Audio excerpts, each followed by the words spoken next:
अगर भगवान से कहा जाए कि आपका भक्त भूखा है, तो क्या भगवान चल पड़ेंगे?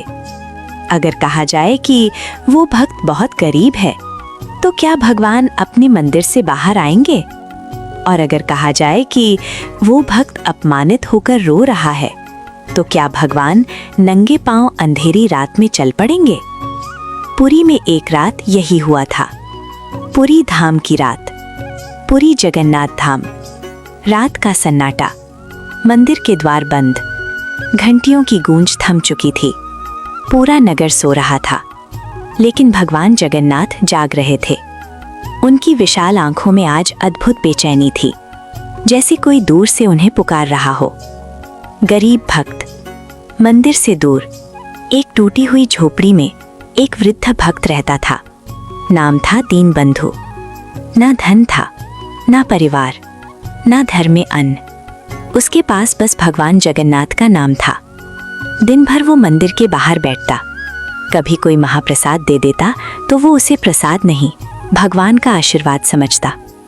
अपमान और भूख। उस दिन भाग्य साथ नहीं था। एक सेठ ने कहा, यहाँ से हट जा। एक सेवक बोला, आज महाप्रसाद खत्म हो गया। दीनबंधु चुपचाप लौट आया। पेट खाली था, लेकिन मन में शिकायत नहीं थी। वो बस बोला, हे प्रभु, आज नहीं मिला तो क्या हुआ? आपने कल भी तो संभाला था। भूखी रात। रात हो गई। झोपड़ी में ना दीपक था, ना भोजन, ना सहारा। भूख अब शरीर को तोड़ रही थी।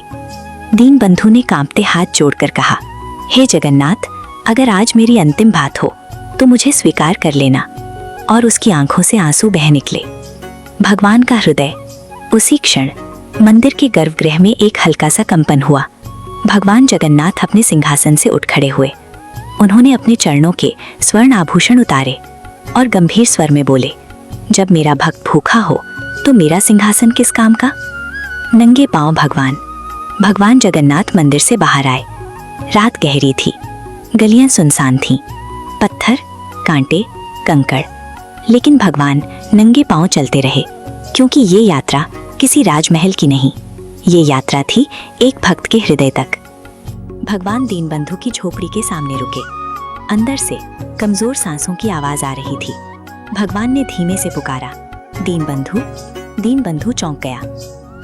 कौन है?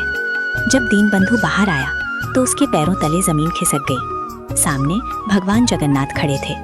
दीनबंधु जमीन पर गिर पड़ा। प्रभु, आप यहाँ? भगवान ने उसे उठाया और करुण स्वर में बोले, जब भक्त रोता है तो भगवान चल पड़ते हैं। भगवान जगन्नाथ अपने हाथों से दीनबंधु को भोजन कराने लगे। हर निवाले के साथ दीनबंधु की आंखें भर आती। वो बोला, प्रभु, मैं कौन हूँ जो आपने इतना कष्ट उठाया? भगवान मुस्कुराए, मेरे लिए भक्त ही सबसे बड़ा मंदिर है। सुबह का रहस्य। अगली सुबह मंदिर में हलचल थी।